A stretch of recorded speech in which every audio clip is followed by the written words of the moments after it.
Good morning, ladies and gentlemen. Thank you for being here on a very rain-affected Hyderabad day. Lovely to have each one of you here. And I'm delighted and honored to be chairing this session.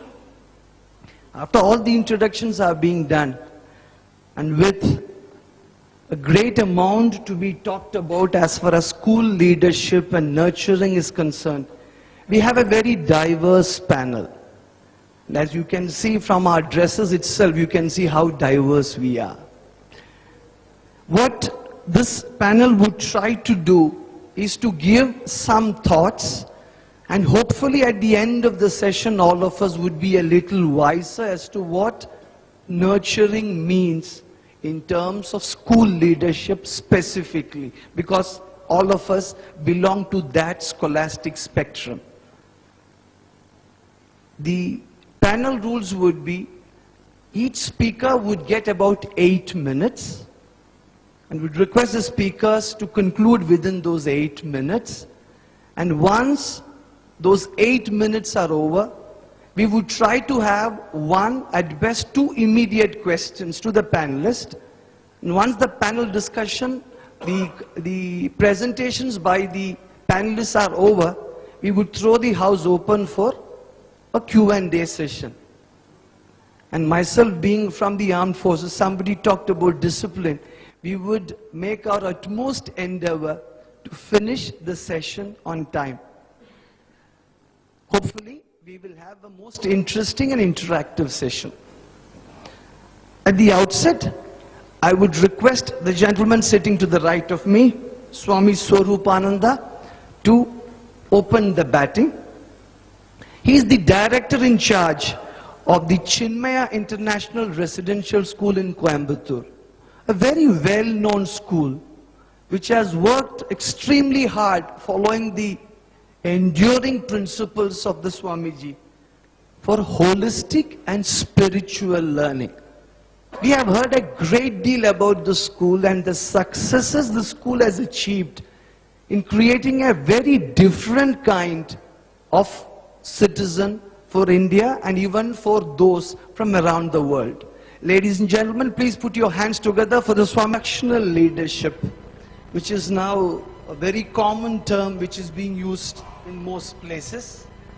The Americans, by introducing the No Child Left Behind Act, have made money a very important aspect of the teaching learning process. Any school which complies with certain standards in the NCLB Act, they get more money. And then we have pay for performance, a lot of other things happening. It is to be remembered that 50% of all school children in the United States drop out for various reasons. And only about 30 to 40% complete their college education. Here in India, we have at best 17 to 18% getting into college with the kind of education we are offering. We have one more panelist expected, Dr. Kiran Singh. For some reason, the traffic or anything else, we'll wait. If she's here somewhere, she can come on to the dais. Otherwise, we'll proceed with the rest of the conversation. It's always advantageous to be a session chair.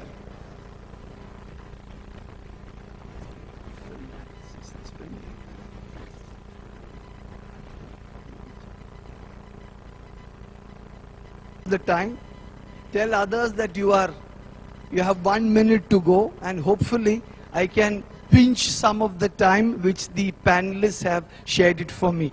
I'll request the Swamiji to cut me short if I go beyond my allotted time. I hope to finish it before that. From my side, both as a session chair as well as a panelist, is to try and bring in a different view. Having been a proud officer in the Indian Armed Forces and bringing the context of what happened in Uttarakhand just a few days back, I thought it is appropriate to link both and try and bring a context to leadership, the way the military looks at it, and what some of us can learn, what I have been lucky enough to be part of. The armed forces taught me everything about leadership, what I know today. But the schools, the students, the teachers have taught me even more. The armed forces, the ones who started the concept of management, have moved forward, and remarkably, they are becoming much flatter structures.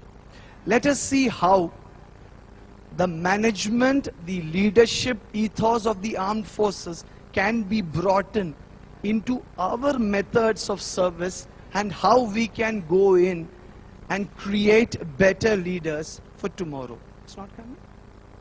It's not showing itself. She produced great leaders. All the photographs are those from the Uttarakhand tragedy. What happened there? Am I blocking you now? This is a great photograph.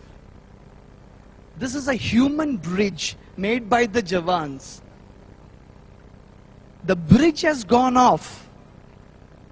You can see very voluntarily they have done this.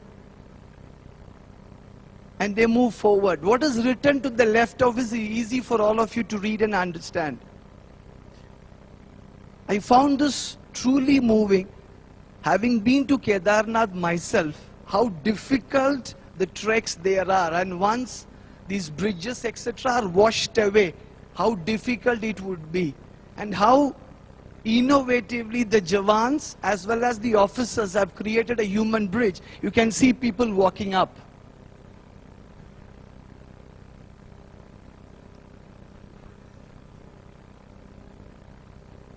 Had the armed forces not been there at that moment, our understanding is thousands more would have died. And there, without any questions, with the discipline which we think is essential, we are not talking about compliance. We are not talking about obedience. The term discipline, the Swamiji pointed out quite eloquently in his first few minutes of the conversation. It comes within. Initially it might be forced. It has to become a habit. It has to happen automatically. You don't have to be told to do this. I always make this comparison. You have a small dog, sit, stand, stand. It's often compliance and obedience. Self-discipline, can we nurture it? And how is it being done? Then of course, how those photographs play it up, and how people have been picked up, and you can see not one service officer, not one Air Force officer, not one soldier is looking into the camera. We are all very fond of publicizing what we do. Perhaps something for us to introspect. The simplest of questions: are we likely to see business leaders placing the well-being of their shareholders and employees above that of their own? Present indications post what we have seen around does not make it for encouraging reading. And then we come down to that term, the conscientious obligation to serve. It's tough in this I, me, myself world. And believe me, every generation next believes that the previous generation does not know what it is doing. It has happened from Socrates downwards. The previous generation criticizes the newer generation. And we are in the business of training youngsters for a future which we ourselves do not know. Do we know how the world will be 5 years, 10 years from today? Absolutely not. I do not know.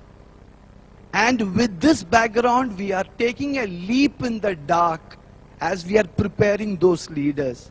What stays with them are the value systems and the holistic education we can give them. It is rather goes beyond Facebook likes and dislikes and action based on what they think the internet, Google tells them.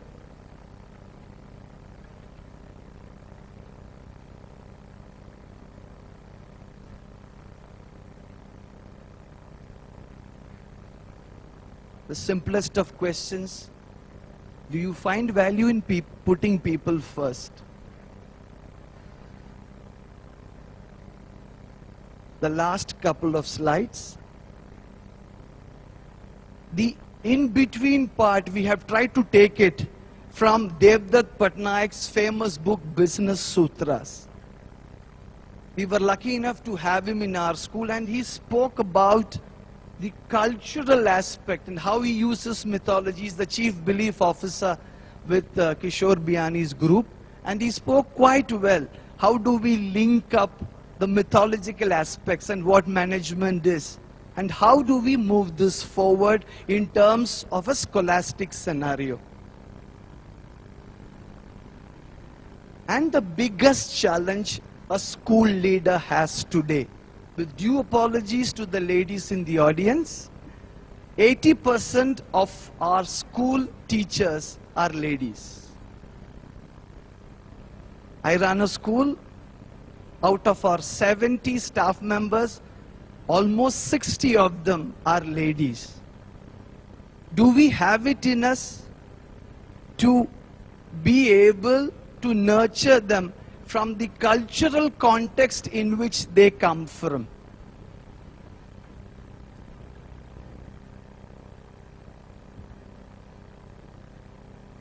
When I am sick, you are tending to your patients. When I am tired, you are promoting an energy drink. When I am hungry, you are catering in a 5-star hotel. The rest of it is easy enough. In the Indian context, the school teacher who is a mother, she is a mother first, a wife next, a daughter-in-law third, and after that, she becomes the teacher in her spare time. How do we manage this in an increasingly active world where the demands are increasing by the hour? This is a practical thing which we thought would be relevant.